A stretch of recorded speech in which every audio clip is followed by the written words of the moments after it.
This time on Watchers of Tomorrow, let's get this over with.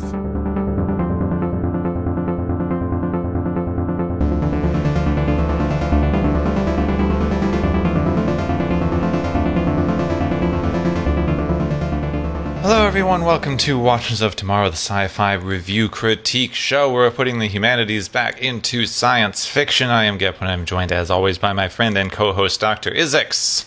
Hi. I'm so tired. It's almost over. So we're on the last episode of Star Trek, the original series. Yes, the last episode, which is not a series finale, because they didn't do that yet. Yeah, that wasn't really a thing. It's like, well, I guess we're just going to stop making episodes now, so, whatever. Yeah, I was reading a description of this that was like, because of the sudden cancellation and of the lack of series finales popularity in the 60s, this is much more like a normal episode. So it's like, oh yeah, we're going to tune in next week, and there isn't a next week? Huh. Well, that's kind of a weird downer ending. So this ends with Turnabout Intruder. Yes. Who's the intruder and who are we turning about? Yeah, that's the question. No one knows. It doesn't make any sense. It's pretty widely known as one of the worst episodes. I've seen several references to it being ranked sort of consistently as like the third or fourth worst episode in all of Star Trek, just blanket, including everything, all of the series. I can see that. I've seen a lot of Star Trek recently. Yeah, me too. Weird coincidence, that. Da-da-da. This episode was written by Arthur H. Singer, who we haven't gotten a chance to talk about yet, but was very important for Season 3. Yes, he was the consultant on a lot of scripts, wasn't he? Yes. Now, this particular story was based on a story by Gene Roddenberry, as a lot of things are, and Singer adapted it into the actual script, because Singer replaced D.C. Fontana at the end of Season 2. So this is the replacement guy. Yeah, she couldn't work with the show anymore. He came in. Everyone says he was actually competent, like not a horrible person to work with, fairly good at his job, hardworking, etc., etc., etc. Had no idea what Star Trek was and didn't want to find out. So I just make the story make sense, and the stuff that I don't understand, I just leave in. Okay. Mm-hmm. And as far as I've been able to find, this and then an episode of something called Then Came Branson seem to be the only things he's ever written. There was also The Evil Touch. The Evil Touch. Ugh. Yes, mid-70s. Bad touch. And something called Judd for the Defense. There was an episode, apparently, he was involved in. Oh, no. No, I don't like that at all. Oh. So stuff none of us have ever heard of before. Yeah. He was on Miscellaneous Crew and other things, and he's even a producer for something called Kane's 100 and Decoy. But I don't know how much he brought to this. Apparently, a lot of people blame him for why there was such a sudden decline in the third season episodes. So that's an interesting one, because while I will say there's definitely been a sharp decline in Season 3, it also has some of the best episodes of the series overall. It's very, very hit and miss. Yeah, incredibly. But we'll get more into that later when we are doing more general episode stuff. This is about Turnabout Intruder, which I think the pertinent thing here is based on a story by Gene Roddenberry, because this is probably like the most Roddenberry story we've gotten. Pretty much, yeah. From everything that I've learned about the guy through the course of doing this. The funny thing is, in some of the stuff I was finding, he actually regrets how sexist this episode ended up being.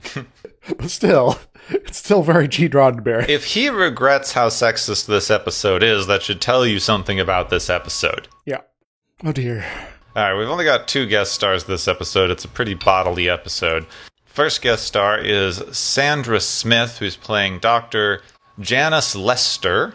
Yes. Who's apparently has a name of significance about, something about yourself and invasions or something like that. I don't know. I didn't look into the meta stuff on this. Sandra Smith is in a bunch of things, contemporary, of course, including Bonanza, The Wild Wild West, Gunsmoke, Rockford Files, and, of course, Columbo. Also, the FBI. Yes. Like everyone else, apparently. And the interns, like everyone else. Yes. I'm coming to the conclusion that this is kind of like modern British television. There's like 10 actors. We just keep cycling through them, and it's fine. Yeah. And also we have Harry Landers. Interesting name. Yeah, this was actually one of his later roles as far as his total filmography. He did a lot of acting before this, going back to like the 40s or something like that. Yeah, started in the 40s and was pretty well known. He is playing Dr. Arthur Coleman. There's another doctor on the show now. Doctor. Yeah, was on roles like The Wild Ones. He played another doctor called Dr. Ted Hoffman on Ben Casey, which I don't really know much about. It was also in a lot of films. And he even had multiple roles in The Ten Commandments. He was also in something called Captain Video and his Video Rangers. Oh, that thing. That's a couple people, Nargola's friend and Atil, apparently. We've gotten so many people who were background characters in the Ten Commandments. It got me thinking about how much harder it must be to be a background actor nowadays when half the background stuff is CGI. Indeed. Instead of, back in the 40s when they needed to actually get 2,000 people to film those shots. All right, let's get our town of extras to come over here and for this shot here, and there we go. And then you're on screen, you get your SAG card, and off you pop. Yep. Oh, it's like automation striking again. Yep. But that's not what this episode's about. No, not at all. Okay, let's jump in. This one's going to have a lot to unpack. Yeah. It's also very, very confusing. So I'm going to apologize straight off because I had trouble with the names. I'll explain when we get there, but I hope I did something that's easy enough to follow. The Enterprise is responding to a distress call from the research team on Camus 2, where they are exploring an ancient alien civilization. What did they do to Camus 1? Oh, good question.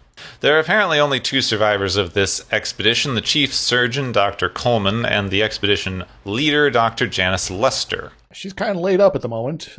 Hope she's not dying. Kirk, Spock, and McCoy beam down to find Lester dying.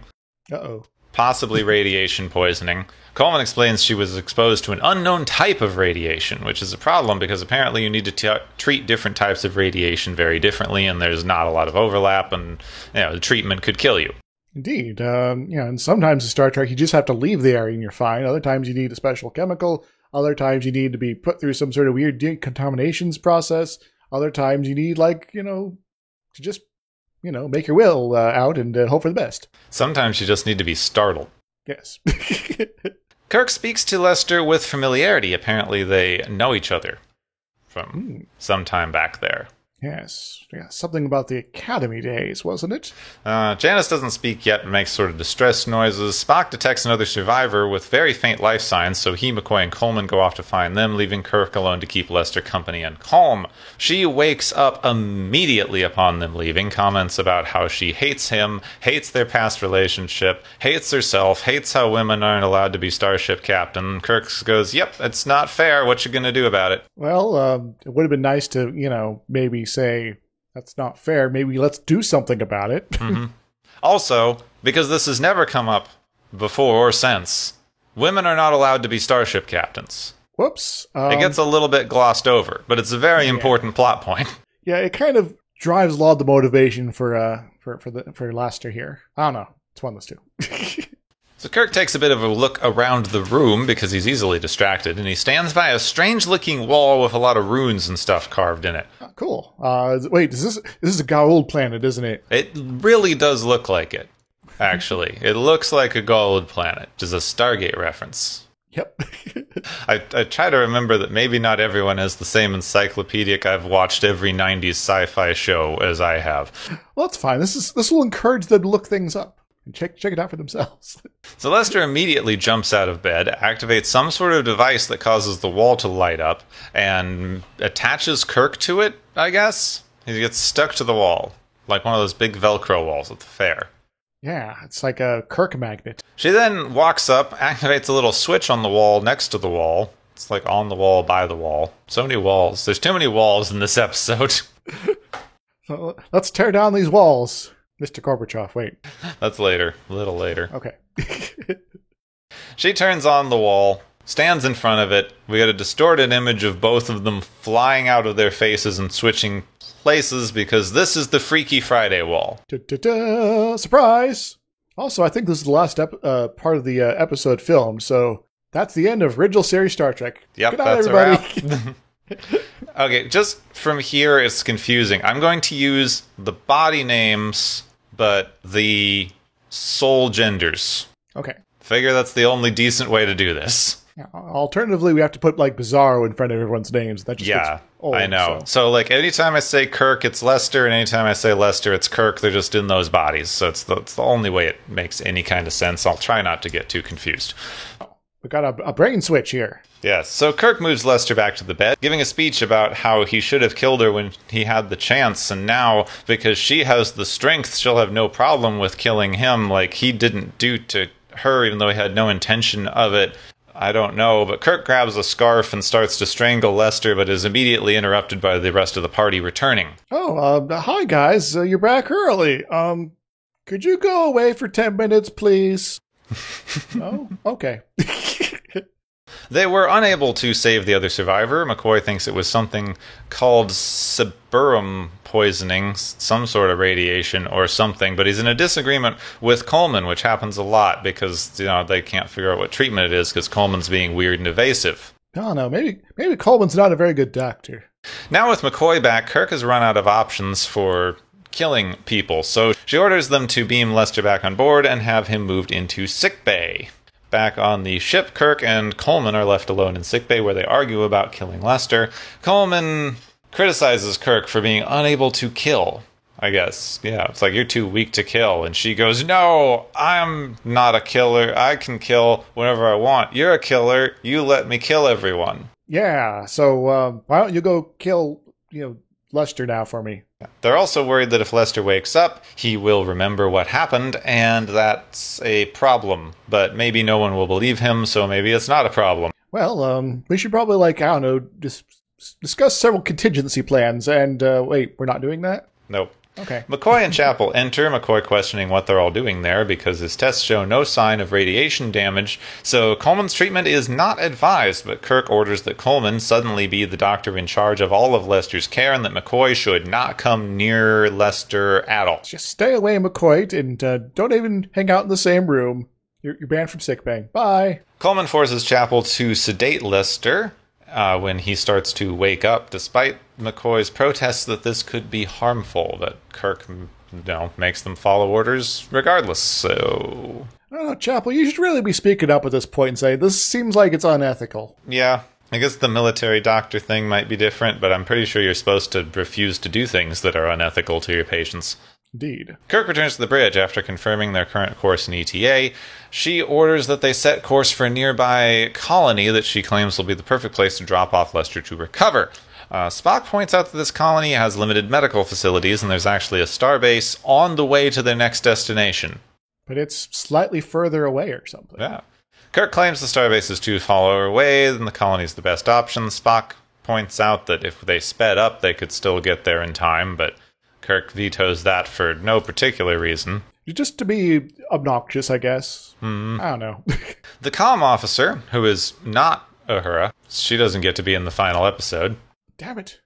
Uhura, where are you? Come back to us! Off singing somewhere, having a much better time than this, probably. Oh, okay. That works then. The comm officer asks if she should update Starfleet on their plan changes.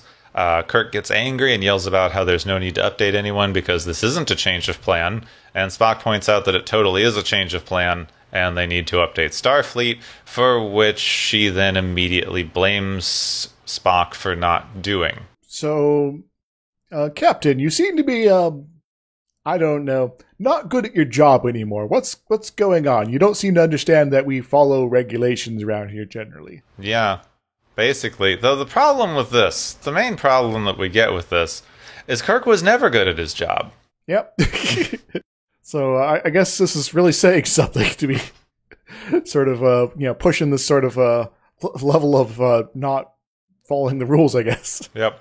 Later in Kirk's quarters, McCoy confronts her about being removed from Lester's case. Kirk accuses him of having his pride hurt, but McCoy points out that Coleman was removed from Starfleet Medical, according to the Surgeon General's office, due to gross incompetence. Oh, he is incompetent. Okay, so I was right earlier. Yeah, completely incompetent. Wait, why was he even allowed to, be the doctor on an expedition like this? This seems like someone you don't want to be anywhere near, anybody. Who knows? Kirk shuts down this argument for no reason, but McCoy orders him to submit to medical investigation because of his strange behavior. Perhaps McCoy will catch on to what's going on here. Take that, Bizarro Kirk. In sickbay, Lester wakes up, is confused why he's there because all vitals are normal, then sees his body and freaks out a little bit. Kinda understandably. Like, this isn't me. What the hell is going on? He yells for McCoy, but Coleman shows up instead and tells Lester that he is really Dr. Lester, and only thinks that he is Kirk because he's crazy. So I think this is what we call gaslighting. Yep. It is, in fact. Then Coleman calls in Chapel to get a sedative and strap Lester down on the bed because, again, he's crazy. Well, I guess at the very least, the straps are kind of ridiculously easy to get through, escape from, so I guess that's something to be happy about here. Later on, Chapel returns. This time she and Lester are alone. Lester remains calm, apologizes for acting crazy, and tries to get a meeting with Spock. Finds out that the ship has been rerouted to drop him off on a unknown backwater colony planet, and Chapel gives him a drink of something, which Lester drinks a little of, asks to be left alone to finish it, goes, "Oh, don't worry, I'll be good." Then as soon as Chapel leaves, immediately dumps out the drink, breaks the glass, and starts using it to cut off his restraints. Resourceful, but I'm a little confused why they still have like glasses in the future. I don't know. Yeah, they always did, though. Anyway.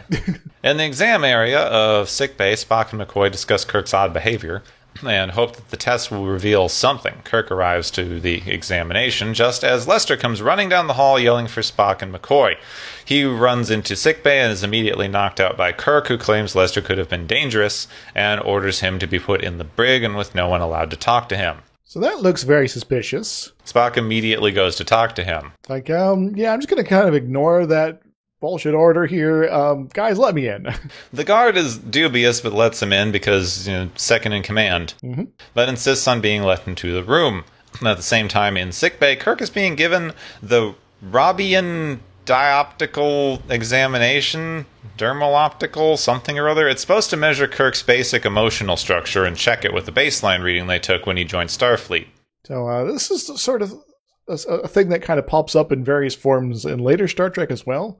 Where, I recall a specific episode of Next Generation where they basically do a similar sort of test with Theta to basically determine if his brain got taken over as well. But apparently, it's a shit test. Yep.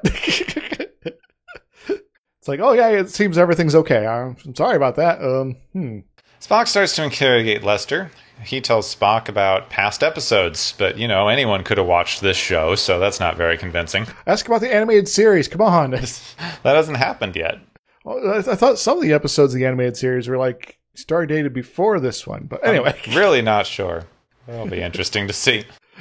Lester knows that he can't prove anything by talking, so suggests a mind meld, since Spock knows Kirk better than anyone in the universe. Well, this actually kind of makes sense. All right, let's get you mind melded, and we'll see how things roll then. Hey, let me tell you about my best friend. Spock does the mind meld, is convinced that this is in fact his old friend Kirk trapped in Lester's body.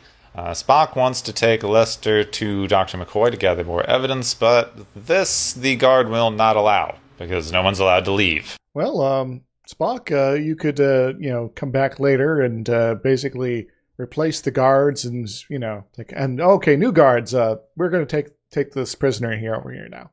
That'd be clever. It would be. Spock says yes, of course, goes in for a neck pinch, but this guard is smarter, sees that he's doing this, blocks the first attempt, starts yelling to alert the other guards, and then Spock gets him with the other hand. So I guess this guard was genre savvy, but, counterproductive sort of way. Spock and Lester leave and walk right into Kirk and a bunch of guards. Spock surrenders immediately, and Kirk calls for a court-martial to try Spock for mutiny. For trying to take Lester to McCoy? What? Yep, disobeying orders. So, in the conference room, we join as Scotty is interrogating Spock, trying to find any evidence behind his mind meld that Lester is not what she appears to be. And Spock wants to bring Lester in to be questioned, but Kirk continues to refuse, calling Lester dangerously insane. But Spock does convince her to allow Lester to be brought in by mildly insulting her, I guess. I guess, yeah. Kirk tries to cleverly interrogate Lester. At least that's what the episode wants us to think. It's kind of meh. Kirk keeps asking if Lester believes himself to be Kirk, and he replies, "No, I won't be tricked like that. That would be crazy. I am Kirk's soul that's been transferred to another body using alien technology, so whatever makes Captain Kirk has been transferred into the body of Lester, and vice versa. I don't believe I'm actually Captain Kirk. That would be crazy." So, are you the personality of Captain Kirk? These memories? What? Just the soul? In that case, is there a problem here? I'm not seeing it then. Kirk heavily implies that a woman overpowering a man would be impossible. Well, that's bullshit. Then has Lester explain why Lester would want to do that. Then he explains that it's because Lester hated being a woman to the point that she was willing to do terrible, terrible things to get the power and privilege afforded by having a male body.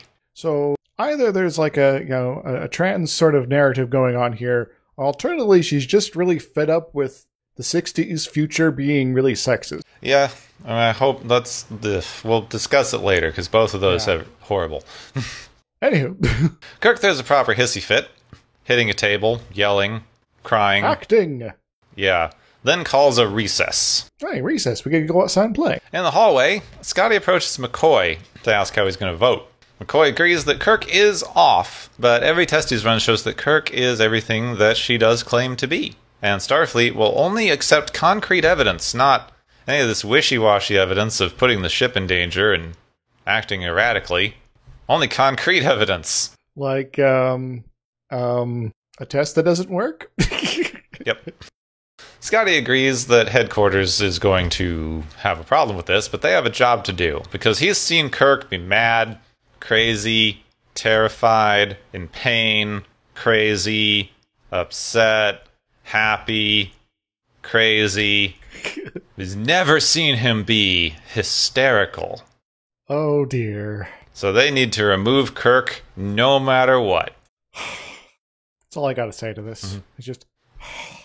Back in the conference room, Kirk pulls a surprise and plays the tape from the hallway that incriminates McCoy and Scotty of conspiring against the captain. And she sentences them and Spock to the death penalty, which shocks everyone, because apparently the death penalty is only allowed under one very specific circumstance called General Order 4, which we don't need to know, but has not been violated.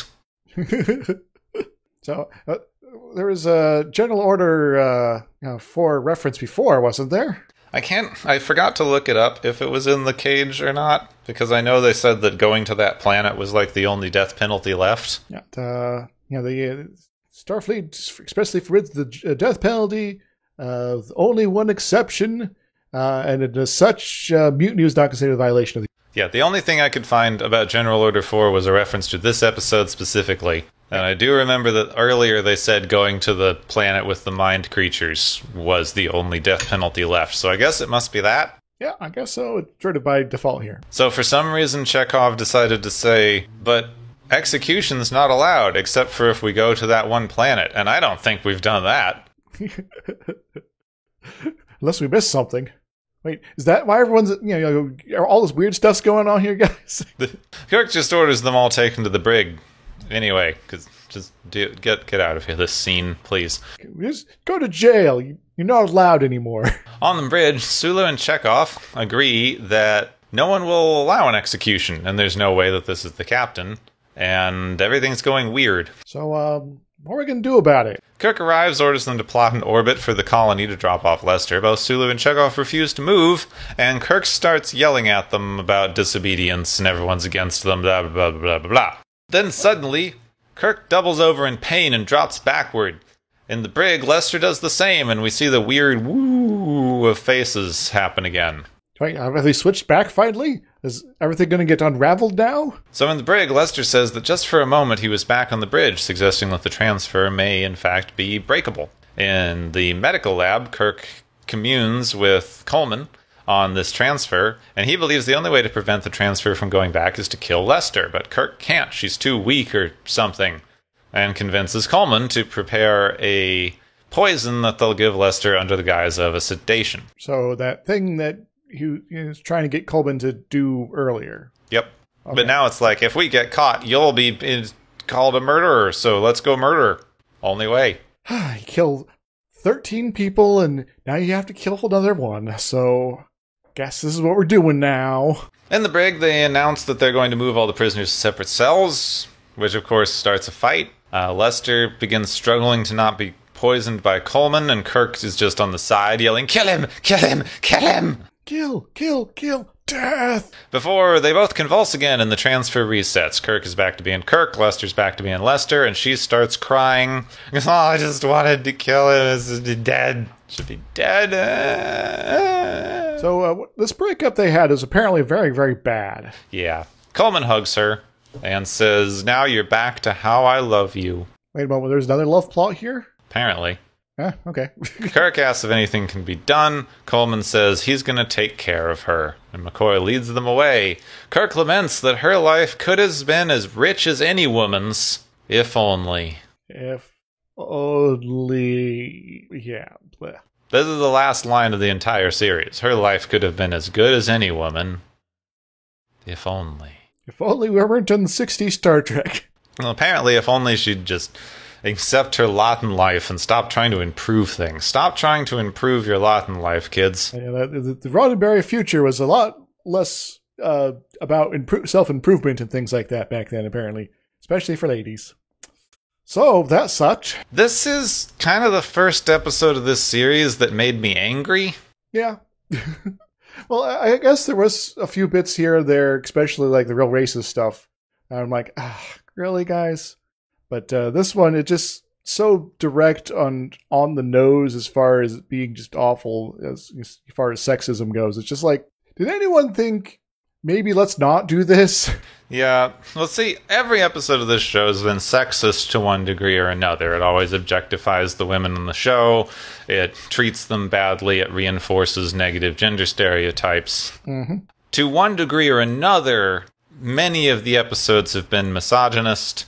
This episode is just explicitly misogynist in its overall message. Yes. Like, the inherent message that we are meant to take from this is that women cannot function in society in the same way that men can, that trying is going to cause them pain, and it is going to hurt and destroy the men around them. Which is complete bullshit, and is not a very good message from any sort of way you can kind of look at it.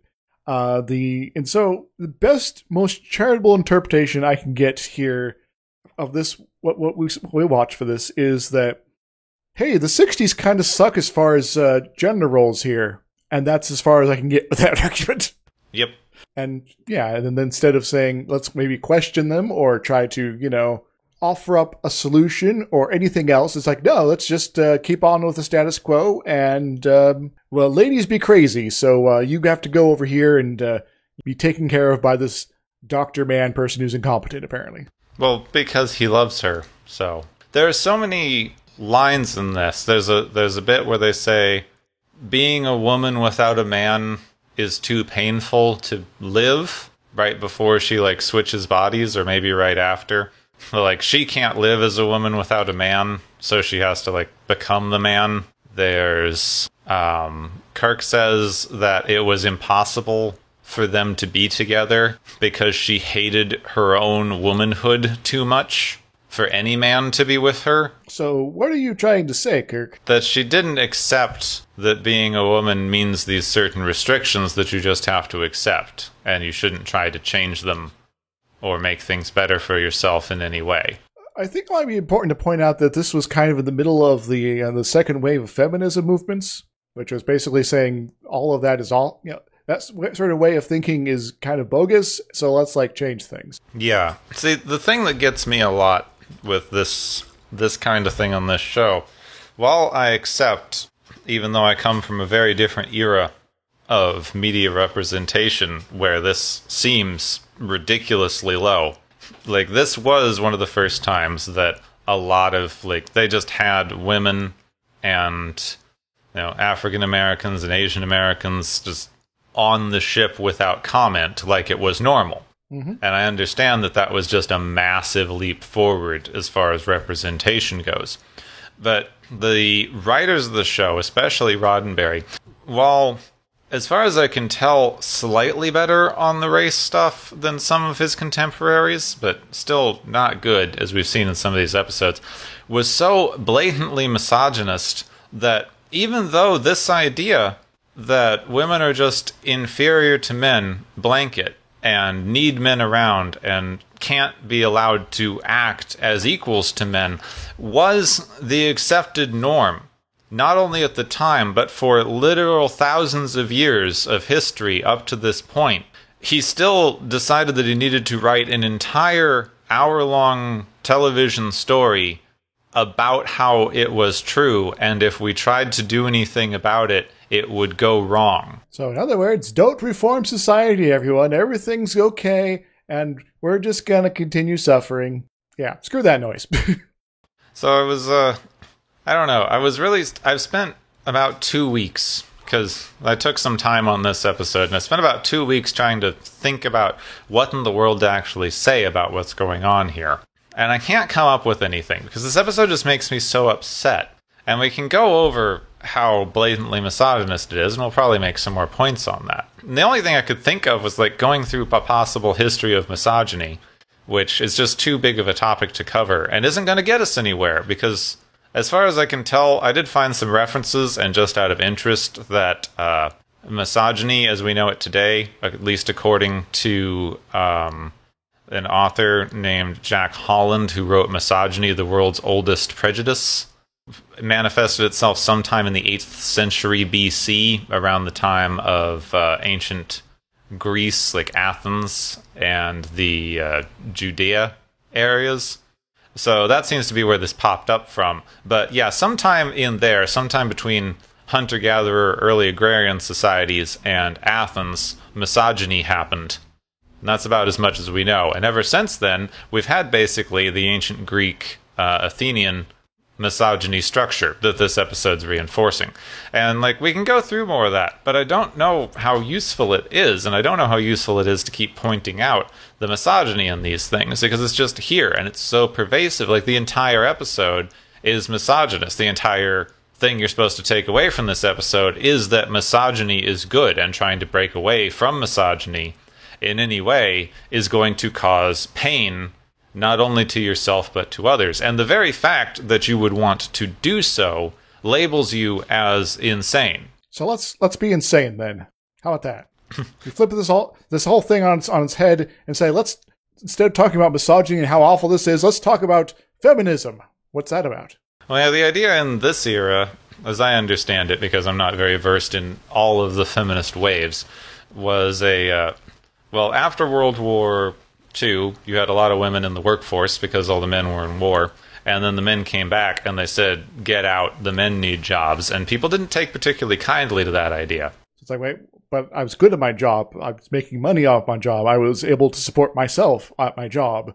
And you're saying I just can't have my job anymore? What? But you still had a lot of the stuff that they put in this episode. And while it went down a little bit during this era, I think it's worth pointing out since they reference it specifically, the hysterical idea stems from an old Freudian idea, which actually wasn't super bad in Freud's time. It was basically just his name for explaining abusive trauma symptoms that he was seeing in a lot of his female patients. And he named it hysteria, and it had a pretty common symptomology. Generally probably leaving you in a very sort of panic state of mind. At some point, which I wasn't able to find any hard information of, but at some point between there and what we get to, especially even now, hysteria just became sort of a blanket term for anything a woman did that you didn't like. Yeah, sort of became not a slur, but the other sort of word that works out for that sort of thing. It's just a general dismissal. Yes, dismissal, there we go. And the insidious thing that we have here is this idea that Foucault talked about a lot, which is basically, once a society can define who is crazy and that being crazy lets you be excluded from the rights and privileges of that society. The society has an incentive to label anyone who it does not want to fit into the society as crazy, and that counts for basically all women, but mostly women who are trying to break away from the very small area of society they're supposed to live in. They're supposed to be like unseen, happy housewives, etc., etc. Something that I was reading in Misogyny, the World's Oldest Prejudice, was even as far back as Athens, there was a split. You had this split in society between the good women and the bad women, and the good women just, accepted where they were, didn't cause much fuss, did everything they were told, were still treated horribly, but didn't cause too many problems for the men. And then you had the bad women who tried to do literally anything else, but because you could compare them, you could take the bad women and punish them and do worse things to them and uphold the good women as your stereotype that you want everyone to achieve. And this episode is entirely, here is a bad woman. Mm-hmm. And she's a bad woman because she hates being a woman, which also kind of goes back to something we were talking about a couple episodes ago, where they referenced that they were able to fix racism by being okay with yourself. Yeah, it's a little more complicated than that, guys. So the explicit message of this episode is be okay with your place in society, and being unhappy with your place in society is going to make you go crazy with jealous rage and start hurting people, including yourself, because she hurt herself most of all. We also have this weird running through line of her inability to want to kill people is seen as a negative because she's weak. And being a man and being strong means you are capable of murdering anyone you like. But simultaneously, Coleman refusing to kill people is upheld as somewhat virtuous. He's holding on to a little bit of his male virtue by refusing to just go off and randomly kill people for her. So you simultaneously have the man refusing to kill is good and noble, but the woman being unable to kill is weak and pitiable. Yeah, it's kind of a double standard going on here. Well, you have this has been going around a lot, and I've seen it. I apologize. I know I'm going on and monopolizing the conversation. I'm just very upset by this episode. Don't worry, I got some stuff about the waves of feminism for afterwards. Okay. But there's this thing that I know everyone's seen going around, especially if you're on Tumblr or Twitter. And it's just idea of the fascist ideas about their supposed opposition, that the enemies of fascism are always too weak to be regarded as humans, but also so strong that they are an imminent threat. Yep. And this is what you get in these misogynist messages. Women are inherently weaker than men. Men could overpower them at any time. They are mentally weak. They're not worth being regarded. They're basically a burden that you need to take care of and keep around because you're supposed to care about them as like a pet.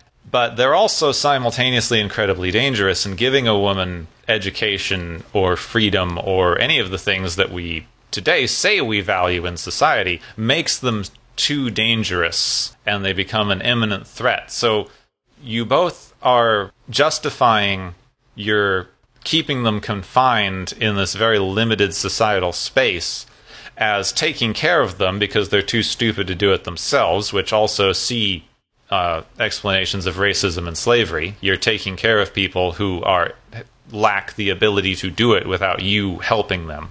But also, they are dangerous, so you have to forcibly keep them contained so that they don't get out and take over and issue in the apocalypse. It's almost like methods of control and bigotry have general through lines that all kind of are parallel. Yeah, it's very, very similar. And in fact, one of the lines that I found in another article that I forgot to write down, unfortunately, is the more time a society spends oppressing a group, the more obsessed they become with the oppressed group. So you have to spend so much of your societal time and energy oppressing a group that you become fascinated with them, and you spend so much time thinking about them and how to oppress them that it basically becomes an obsession. It's a societal obsession on keeping these people contained, because the more time and energy you have to spend on it, the more time and energy you have to spend thinking about it, which then leads you to spending more time and energy on it, and becomes this sort of vicious cycle where you're spending a massive amount of time, energy, and resources trying to keep this group contained for supposedly the good of your society. So anyone who's really into like utility calculations, this is where you're supposed to go up and be like, wait a moment, this seems like a massive waste of time and effort. Yeah, I mean, it kind of broadly, not to draw a direct parallel, but it kind of broadly reminds me of the kind of, I forget what you call it, the hostile architecture movement. Where you put all little, little things everywhere so the homeless can't sleep on, like, a bench or, like a raised area or something like that. Yeah, and the amount of time, energy, resources, and money you spend overhauling a city's architecture to make it inhospitable to the homeless population, you could have housed a bunch of people. Yes, perhaps even all of them, or more than all of them. But nope, we gotta, be cruel to people first, and we cannot dare be kind or, allow them to have a means to come into the rest of society again, because they are, I guess, being declared inherently awful, and thus we need to torment as opposed to help. Yeah, why would you possibly help people? Because it's the right thing to do. I'm too upset. I took some time this last couple weeks and realized how I'm coming into all these episodes upset and angry and salty, and I should stop doing that. And then I watched this and was like, oh no. Well, that's not going to help. Oh. So you should talk about feminism for a while. We should really sort of differentiate two things first. That there's feminism as in the movements of feminism, which is, very sort of periods of, political action, things like that, versus sort of feminist theory. And these are actually interrelated, but they are not necessarily the same thing, because, when there's not a political movement sort of actively going on, there's still people thinking about feminist theory, even if they're not people in the streets protesting stuff. It's worthwhile to point out that most of the things we talk about, in fact, especially when you're getting into philosophical concepts, but even something that seems as actionable as feminism, where you see protests, there is a major difference between what you would call the academic and the practical. So yeah, a lot of the theories that you hit, especially anything so when someone anti-feminist comes out with something that sounds ridiculous, like all feminists think that men are inherently evil because you're bottom weighted or something. That's usually a weird allegory that someone came up with in an academic paper and not something that's meant to be taken as literal fact.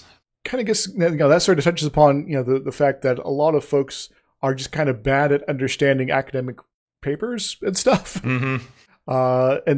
And so you could sort of take the jargon used or analogies used or whatever that is very context heavy as far as interpretation of it, and sort of pull it out and kind of twist it however you like, and you come up with this ridiculous nonsense, and then everyone who obviously has not read the original research they're referencing is like, oh my god, this is awful.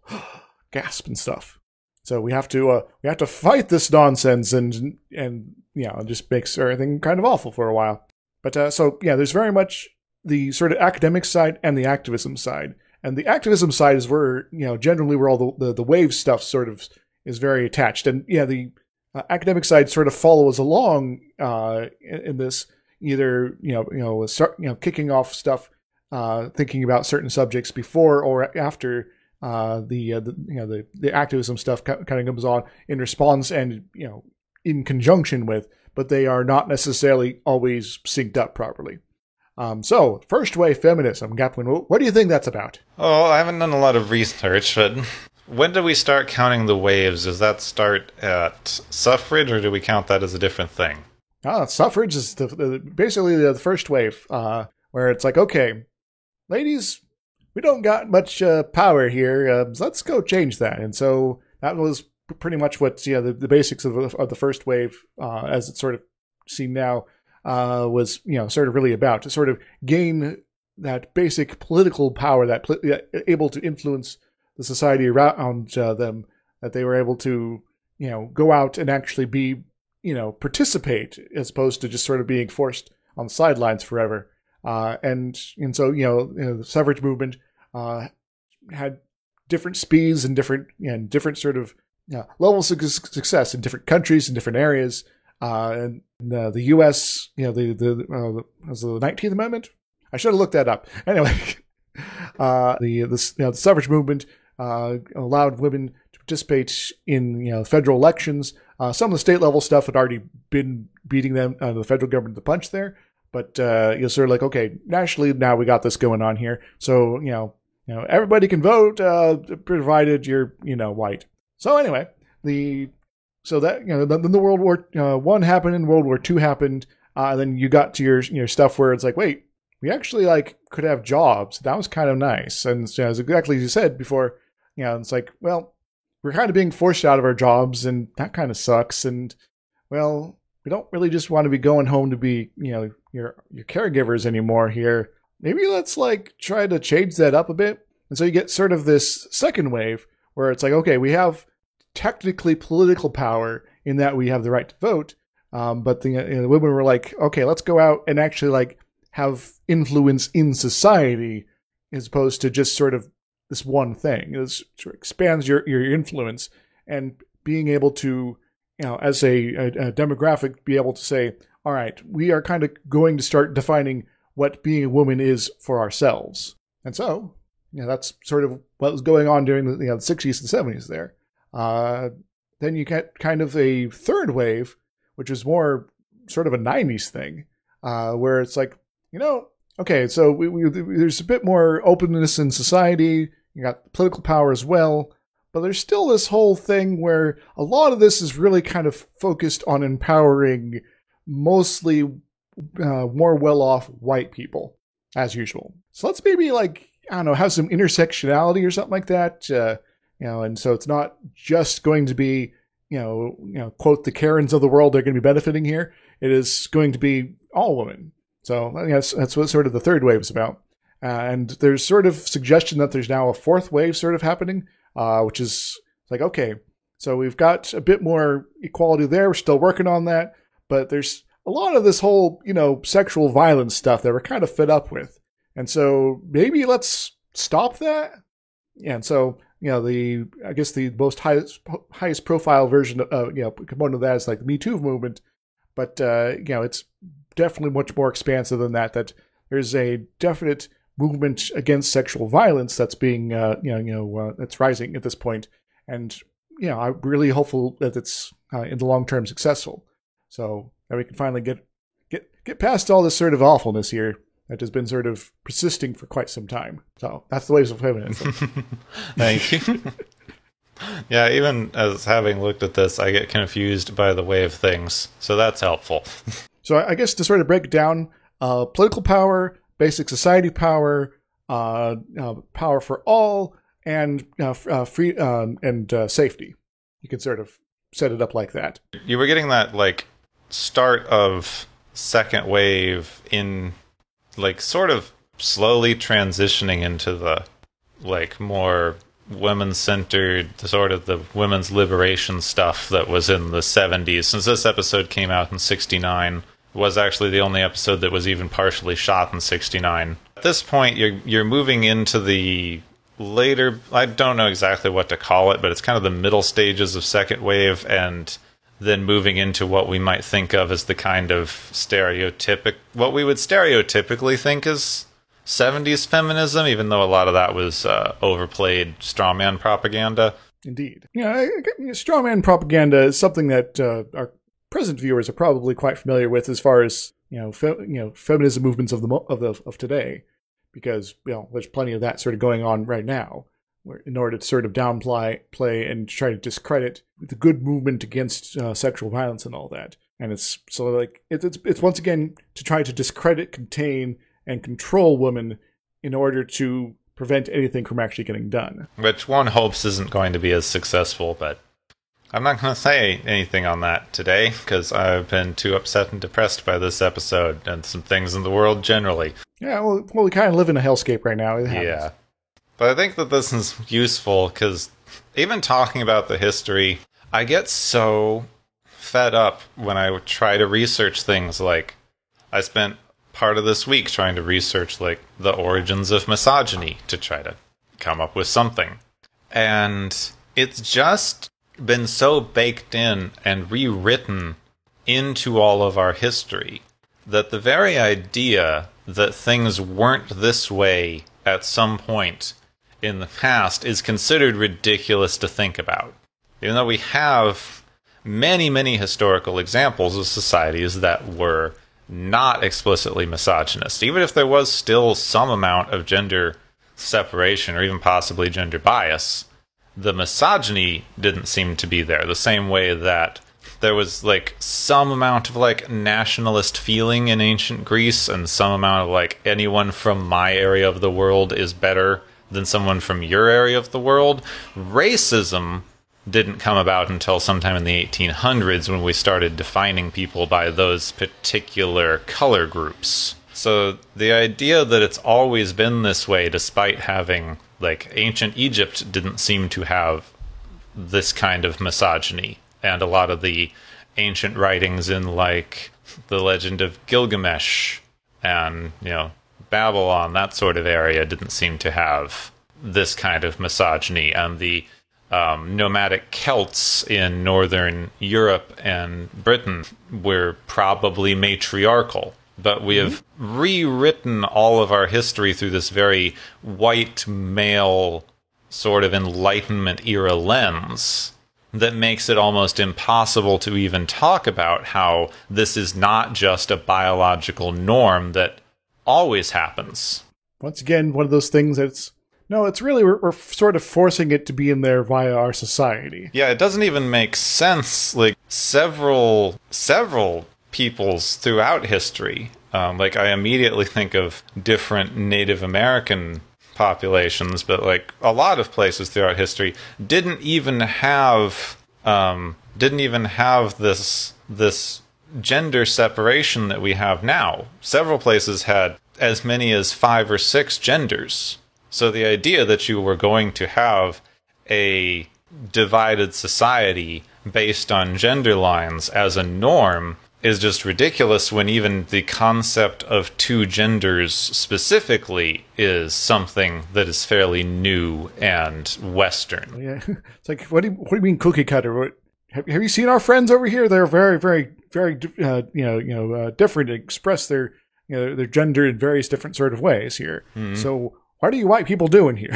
I think there's one more thing that I want to bring up very briefly, because you did sort of mention it at one point in the episode, and while I didn't necessarily find anyone reading it this way, I feel like there could be a sort of trans reading of this episode, and I do not feel particularly qualified to comment on it, because I am a cis straight white dude. But from what I know and have learned, any trans reading of this material, it feels very much like the way you would very badly treat this idea kind of in the 90s. It's sort of like, I don't think that they had any of this in there, because I don't think that most people in the 60s would even acknowledge that trans people existed. But this weird thing they have of how Lester has an animosity towards being a woman that makes her want to be a man sounds eerily similar to a lot of the kind of anti-trans ideas that people have used, that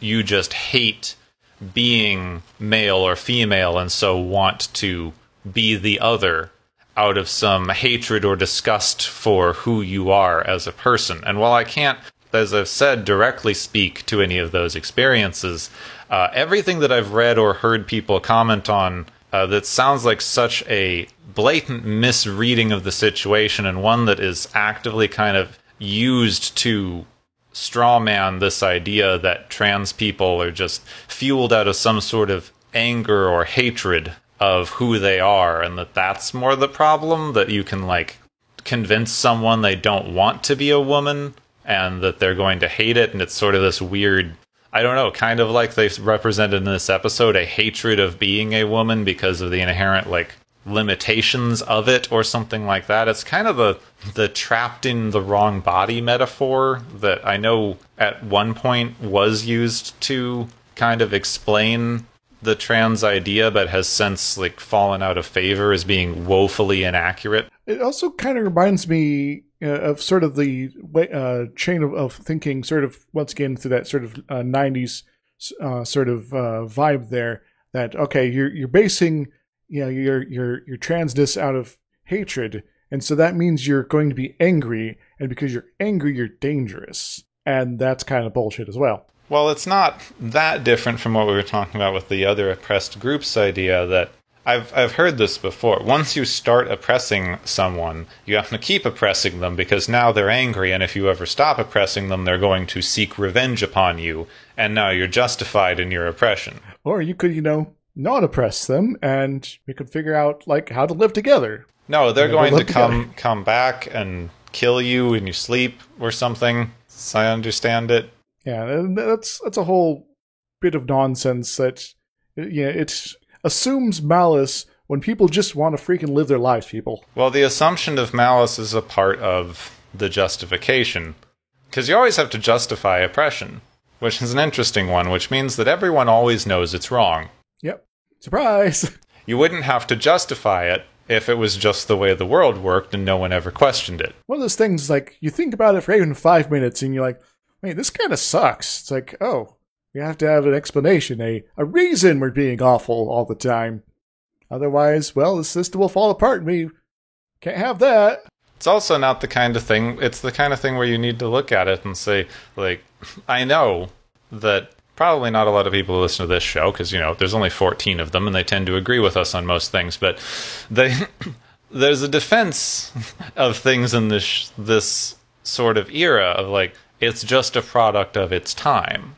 And I've heard that argument for a lot of things, but just saying that something this blatantly misogynist is just a product of its time, and lots of people thought like that, ignores all of the people who thought this was wrong. Yep. Which is a lot of people. I've even heard this as, like, the most pertinent example that I can easily think of is people defending, like, slave-owning Americans from the 1700s. It's saying, well, that's just how everyone thought at the time. It's like, well, the people who were enslaved didn't think like that. Indeed, they're like, this kind of sucks. I wish I wasn't enslaved. Come on. You're just kind of ignoring their voices entirely because, they're not the ones that were, in charge of this time. It's easy to say everyone thought like that when you ignore the people who didn't. Yep. So let's maybe, like, stop ignoring people that, are contrary to sort of the norm of the time and be like, these people over here, they had what was going on right. And, they wanted to reject this nonsense. And so let's, like, I don't know, pay more attention to folks like that. And maybe we can learn how to pay attention to folks like that in our current context. People that are going, maybe the world could be a better place. Let's support their voices. Alright, I'm having trouble thinking of anything else, so maybe we should move on to something that's supposedly lighter. Let's see where we go now. It's time for the Galaxy's favorite game show! Woo!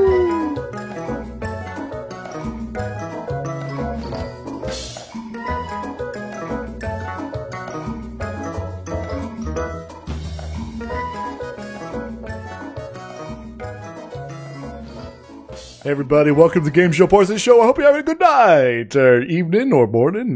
This show goes out in the morning, so probably morning, depending on what time zones you're in. Anywho. We got several awards to hand out this week. I think I might have to tack on a final one, Gepwin. Just sorry to surprise you there.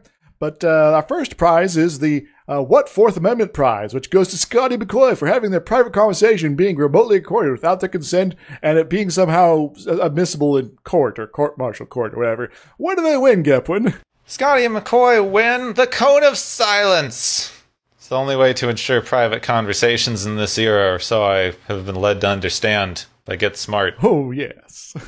Get Smart is amazing. I highly recommend everyone to check that out sometime if you have the chance. Our second prize is the Destruction of the Self prize, which goes to Lester for trying to murder her old body, and by extension, Kirk.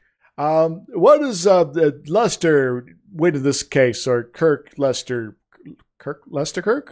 whatever what it is now. We need to get a philosopher on this one, because I'm not sure if this counts as suicide.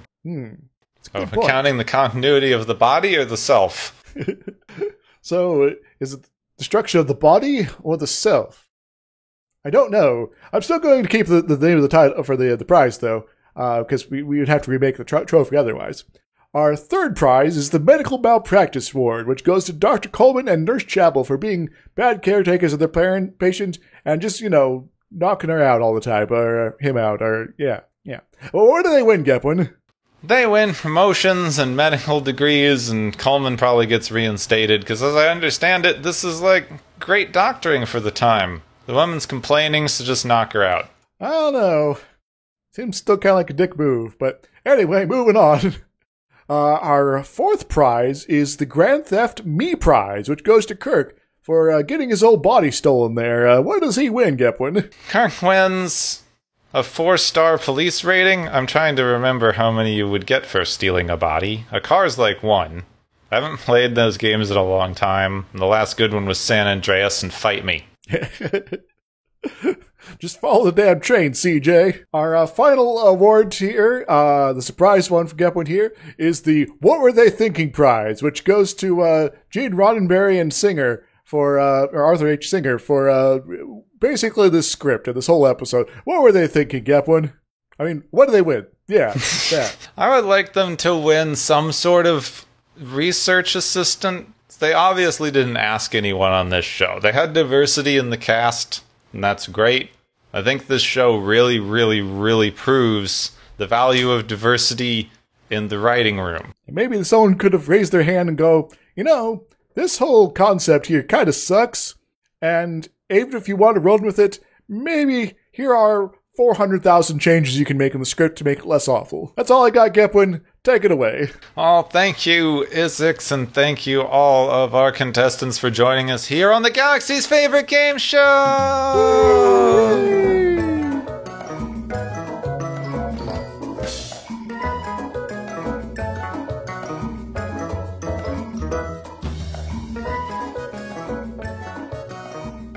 So, that was an episode of Star Trek. Oof. Also, you were right. It was the 19th Amendment. I looked it up.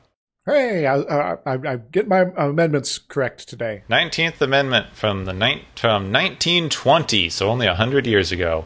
Mm-hmm. Rights of citizens of the U.S. to vote shall not be denied or abridged by the United States or any other state on account of sex. Hooray! So have as much sex as you want. Sweet, and we can still vote. Apparently, yeah. So you heard it, everybody. Get to it.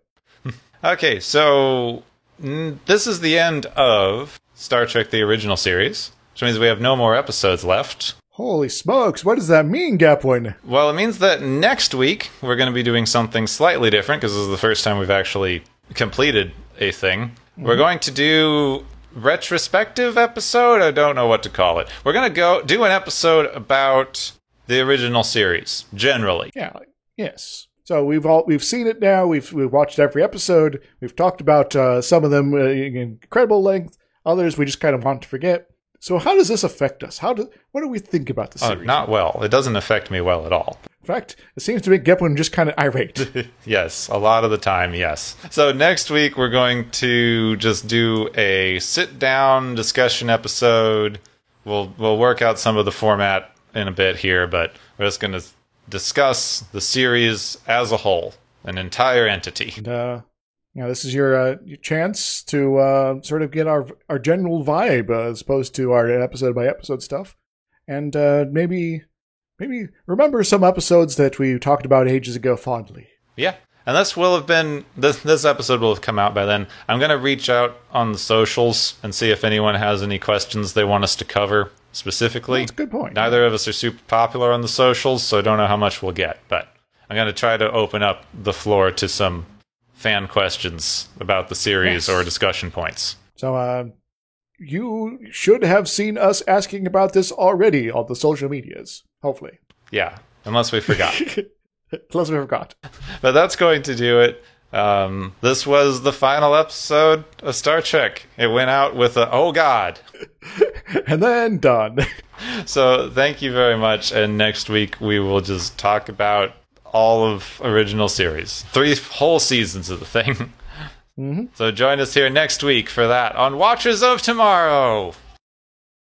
Next time on Watchers of Tomorrow, the original series blues.